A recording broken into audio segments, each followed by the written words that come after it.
마가복음 12장 13절부터 27절까지입니다. 성도 여러분, 오늘 말씀은 크게 두 단락으로 나눌 수 있습니다. 13절부터 17절은 성전에서 두 번째 논쟁인데 세금에 관한 것이고요. 두 번째 단락은 18절부터 마지막 27절까지인데 성전에서 세 번째 논쟁, 바로 부활 논쟁입니다.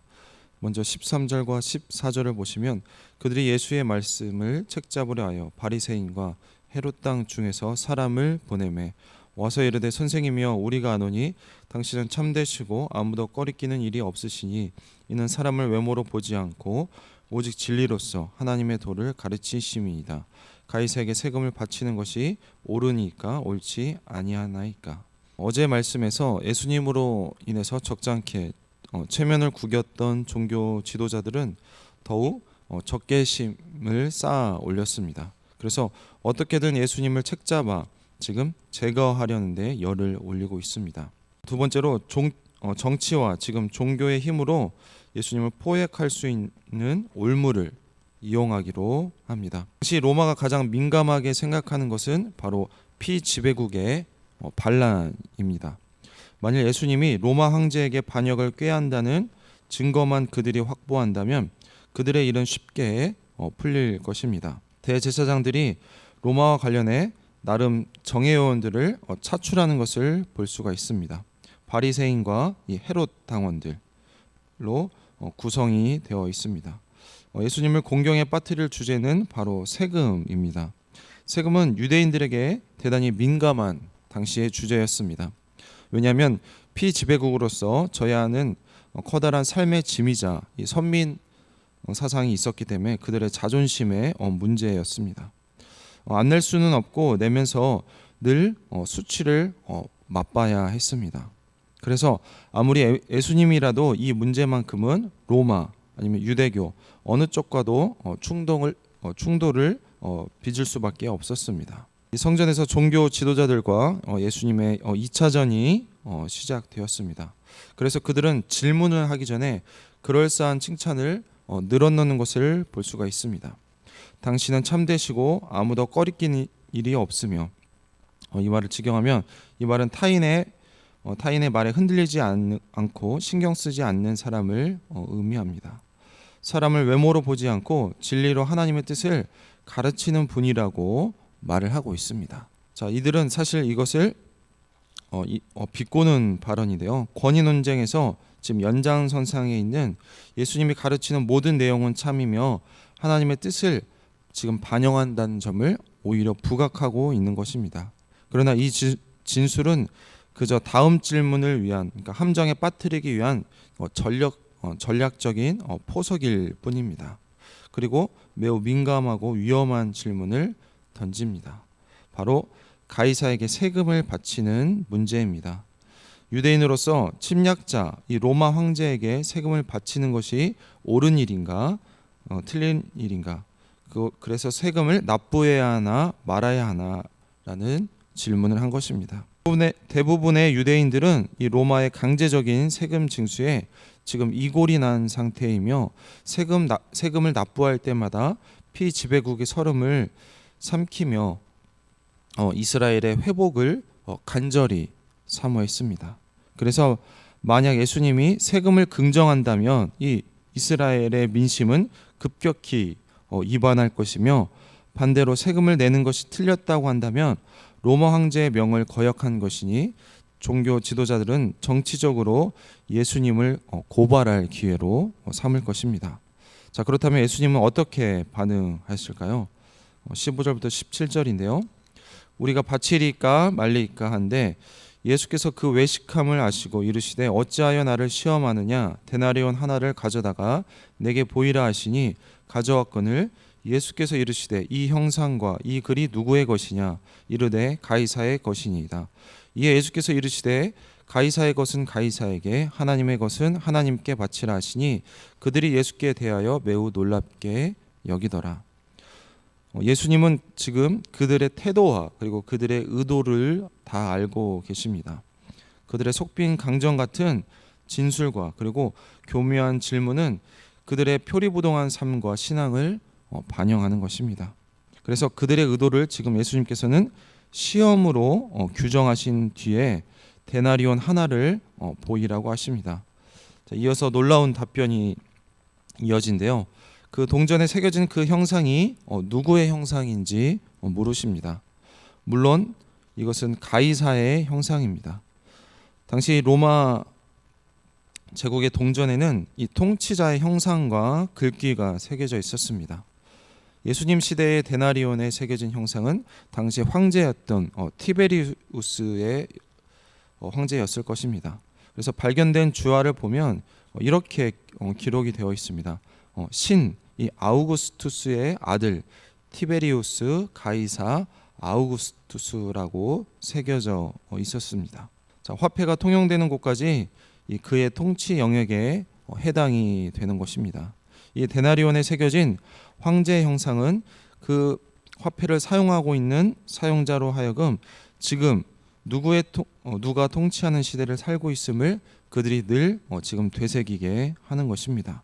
자, 이러한 예수님의 물음에 그들이 당연하다는 듯 가이사의 형상이라고 답을 합니다. 그러자 예수님께서는 가이사의 것은 가이사에게, 하나님의 것은 하나님께 바치라는 답을 내놓습니다. 이 바리새인과 그리고 헤롯 땅에 이 정예로 지금 선발된 똑똑한 그들이 곧바로 그 의미를 깨닫고 어떠한 대응도 못한 채 놀라기만 하는 것으로 이 단락을 마무리를 하고 있습니다. 자, 그들이 즉각적으로 깨달은 예수님의 말씀은 무슨 뜻이었을까요? 여기서 가이사의 것과 하나님의 것은 대조되는 것을 볼 수가 있습니다. 가이사의 것은 가이사에게 속한 것, 곧 가이사의 형상이 새겨진 것으로 마땅히 그에게 바쳐야 한다는 것입니다. 예를 들면 세금입니다. 자, 그렇다면 하나님의 것은 하나님께 속한 것이라고 하는데 곧 하나님의 형상이 새겨진 것으로 마땅히 하나님께 드려져야 한다는 것을 의미합니다. 전자는 가이사의 형상이 새겨진 바로 데나리온이고요. 후자는 하나님의 형상이 새겨진 바로 사람입니다. 하나님의 백성으로서 지금 하나님의 통치를 받는 당시의 유대인들을 말하는 것입니다. 자, 세금은 가이사에게 잘 바치면서 마땅히 하나님께 드려야 할 그들의 삶은 탐심으로 가득하고 마땅히 복종해야 할 이 하나님의 말씀에 복종하지 않는 그들의 지금 외식을 지금 신랄하게 꼬집고 계신 것입니다.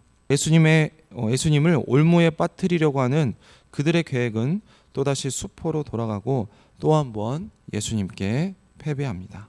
여러분, 이 단락에서 이 바리새인과 헤롯 땅의 문제를 볼 수가 있습니다. 그들이 세금 문제를 이렇게 들고 온 것은 이 양도논법을 통해서 예수님을 책잡기 위함입니다. 이 양도논법, 가이사에게 바치려고 하면 매국이라고 비난할 것이고 바치지 말라고 하면 로마에 고소하려고 했던 것입니다. 자, 그런데 헤롯 땅은 그렇다 쳐도 지금 경건을 추구하는 이 바리새인에게는 합당치 않은 태도입니다. 예수님이라는 지금 공동의 적을 처리하기 위해서 수단과 방법을 가리지 않는 것을 볼 수가 있습니다. 사실 당시의 바리새인들은 경건한 신앙, 구별된 신앙이라고 해서 자타가 인정을 했는데 그들의 실상은 사실 이렇게 위선의 종교라는 것을 우리가 알 수가 있습니다. 하지만 그들은 정작 자신이 위선자임을 인지하지 못했습니다. 왜냐하면 그들은 늘 자신들이 옳고 잘하고 있다는 신념에 사로잡혀 있었기 때문입니다. 성도 여러분, 우리도 늘 하나님 앞에서 겸손하여서 교만하지 않고 하나님의 말씀에 순종하는 우리 모든 성도님들이 되시길 소망합니다. 다음 단락 18절부터 23절 말씀입니다. 부활이 없다 하는 사두개인이 예수께 와서 물어 이르되 선생님이여, 모세가 우리에게 써주기를 어떤 사람의 형이 자식이 없이 아내를 두고 죽으면 그 동생이 그 아내를 취하여 형을 위하여 상속자를 세울지니라 하였나이다.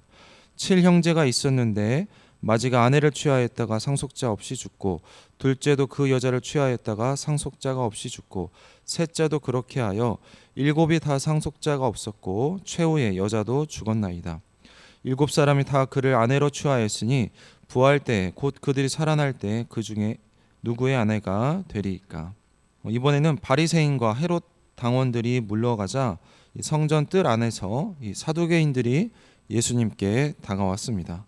자, 그들을 대제사장들이 보냈는지 또한 이 등장한 목적이 예수님을 시험하려 한 것인지 오늘 본문에서 언급되진 않지만 그들이 순수한 목적으로 접근한 것은 아닐 것입니다. 그들은 평소 이 부활 신학에 있어 바리새인들과 늘 자주 충돌을 하곤 했습니다. 그들은 기본적으로 부활에 대해서 그리고 천사에 대해서 부정했습니다. 자, 그들은 부활에 대한 자신들의 신학적 근거를 통해서 지금 예수님께 묻고 있습니다. 먼저 신명기 25장 5절에서 모세가 명한 규정을 꺼내 지금 설명을 덧붙이는 것을 볼 수가 있습니다. 모세는 만일 첫째가 결혼을 했는데 자식 없이 죽었을 때 둘째가 형수를 아내로 취해 죽은 형을 대신해서 상속자를 세우도록 명령을 했습니다. 이것은 모세의 명령은 이 가족의 대가 끊어지지 않게 하는 바로 이른바 수혼법이었습니다. 하지만 이 사두개인들은 지금 상황을 좀 더 확장 가정해서 질문을 만들었습니다.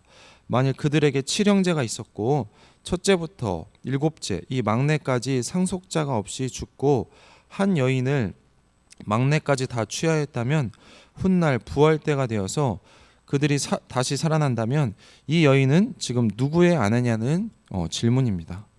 자, 물론 이런 가정은 사두개인들이 부활을 부정하게 하는 근거가 됩니다. 당시 사두개인들은 이 모세오경, 이 토라만이 이 영원하다는 이 신앙이 있었습니다. 그래서 부활로 인해서 모순을 겪을 수 없었기 때문에 그들은 부활을 인정할 수 없었습니다.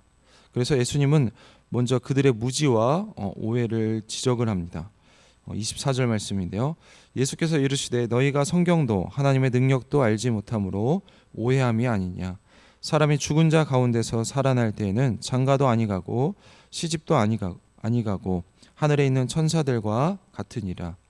죽은 자가 살아난다는 것을 말할진대 너희가 모세의 책 중에 가시나무 떨기에 관한 글에 하나님께서 모세에게 이르시되 나는 아브라함의 하나님이요 이삭의 하나님이요 야곱의 하나님이로다 하신 말씀을 읽어보지 못하였느냐. 하나님은 죽은 자의 하나님이 아니요 산 자의 하나님이시라. 너희가 크게 오해하였도다 하시니라. 그들이 부활을 부정하는 것은 하나님의 말씀인 성경과 그리고 하나님의 능력을 모르고 지금 오해한 결과라고 말씀하고 있습니다. 성도 여러분, 이 점이 굉장히 중요합니다. 사실 이 무지와 하나님 말씀에 대한 오해는 당시 종교 지도자들의 바로 공통된 특징이라는 것을 알 수가 있습니다. 부활에 있어서 예수님은 사도개인과 지금 반대의 입장입니다. 부활 때가 되면 사실 이 땅의 개념인 장가나 시집 같은 것은 없고 모두 하늘의 천사들과 같이 된다는 것입니다. 그 근거로 저들이 모세의 글을 언급하듯이 예수님도 그들에게 익숙했던 지금 토라의 말씀을 인용해서 그들에게 친절히 설명하고 계십니다. 여기서 모세의 책은 아마 토라 전체를 의미할 것입니다. 자, 그 중에서 가시나무 떨기에 관한 글을 지목하고 계십니다.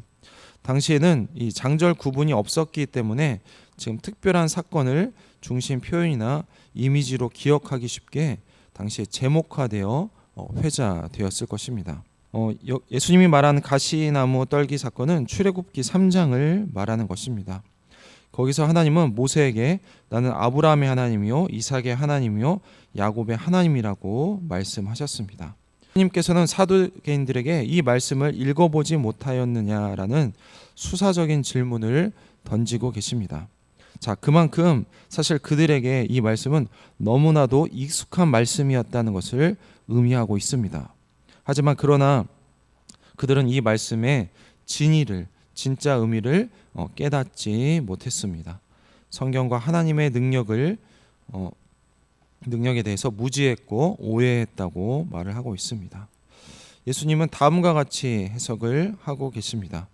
하나님이 모세에게 새 족장의 이름으로 계시하는 것은 하나님이 죽은 자의 하나님이 아니요 바로 산 자의 하나님이시라는 것을 알게 하기 위함이었다는 것입니다.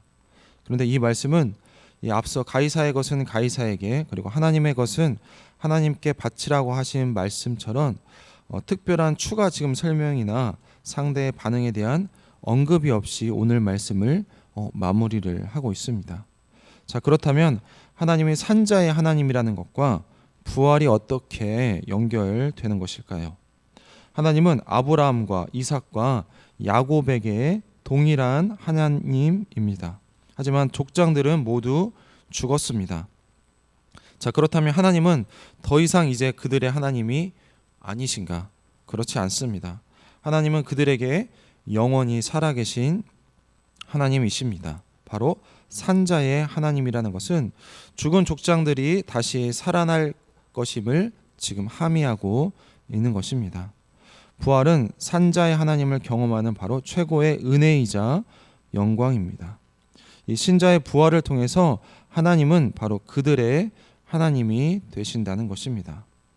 이렇게 신명기 25장 5절과 6절에 대한 이 사두개인들의 생각은 너무나 축소되어 있었고, 그리고 토라 전체를 보지 못하고 하나님과 하나님의 능력을 오해해서 비롯된 결과입니다. 이 단락에서 사두개인의 문제도 확인할 수가 있습니다. 사두개인은 부활을 믿지 않았습니다. 대제사장을 중심으로 한 그룹이었기 때문에 제사와 관련된 모세 오경만을 중시하고 선지서와 성문서를 인정하지 않았습니다. 역사를 통해 가르친 하나님의 말씀을 자신의 일과 상황을 근거로 그들은 편식하는 것을 볼 수가 있습니다. 그들은 율법을 가르쳐야 할 제사장이지만 오히려 율법에 무지했습니다. 자신들이 다 안다고 생각하고 예수님을 그래서 책잡으려고 했지만 예수님은 오히려 율법으로 그들의 무지를 지적을 하셨습니다. 성도 여러분, 우리의 지위와 역할이 하나님 말씀에 대한 바른 이해와 깊이, 그리고 그리고 올바른 삶을 보장하지는 않습니다. 성도 여러분, 오늘 말씀에 나온 이런 종교 지도자들의 모습, 그러니까 바리새인, 헤롯 당, 이 사두개인들의 모습은 그들의 특별한 경우가 아닙니다. 우리도 그럴 수 있다는 것입니다. 우리가 성경을 볼 때, 예를 들면 사사기 말씀을 볼 때 이스라엘 백성들은 왜 저러지? 왜 이렇게 하나님께 불순종하고 또 그것을 반복하지? 이러지만 사실 우리도 그럴 수 있다는 것입니다. 이런 성경에 나온 이런 사람들의 모습을 우리가 반면교사 삼아야 할 것입니다. 우리는 주님께서 우리에게 베푸신 은혜가 익숙함으로 때로는 당연한 것이 되지 않도록 주의해야 할 것입니다. 그래서 늘 하나님께 감사하는 우리 성도님들이 되시길 소망합니다.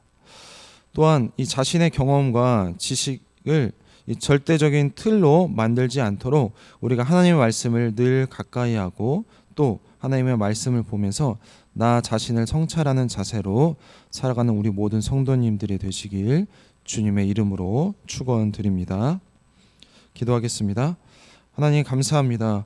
오늘 말씀 통하여서 하나님, 당시의 종교 지도자들은 하나님 예수님을 책을 잡아서 올무에 빠뜨려서 잡으려고 하였습니다. 그러나 하나님, 예수님께서 지혜롭게 그리고 하나님의 말씀을 인용해서 이것을 다 하나님 이겨내는 것을 보았습니다. 하나님, 이런 종교 지도자들의 모습을 보면서 하나님, 우리의 모습을 볼 수 있도록 도와주시옵소서. 하나님, 그들만 그러는 것이 아니라 우리가 충분히 그럴 수 있는 그런 사람임을 우리가 인식하고 늘 하나님 앞에서 겸손한 우리가 될 수 있도록 도와주시옵소서. 그래서 하나님께서 우리에게 베푸신 은혜가 당연한 것이 아니라 늘 하나님께 그래서 감사하는 우리 성도님들이 될 수 있도록 도와주시옵소서. 또한 사도개인처럼 자신이 경험하고 지식의 절대적인 틀을 만들어서 다른 사람을 판단하고 또 하나님을 제한하는 그런 우를 범하지 않을 수 있도록 하나님께서 인도하여 주시옵소서. 늘 하나님의 말씀을 가까이 하고 또한 다른 사람에게 하나님의 말씀을 통하여서 정죄하는 것이 아니라 나 자신을 성찰하는 자세로 살아가는 우리 모든 성도님들이 될 수 있도록 인도하여 주시옵소서. 감사드리며 예수님의 이름으로 기도했습니다. 아멘.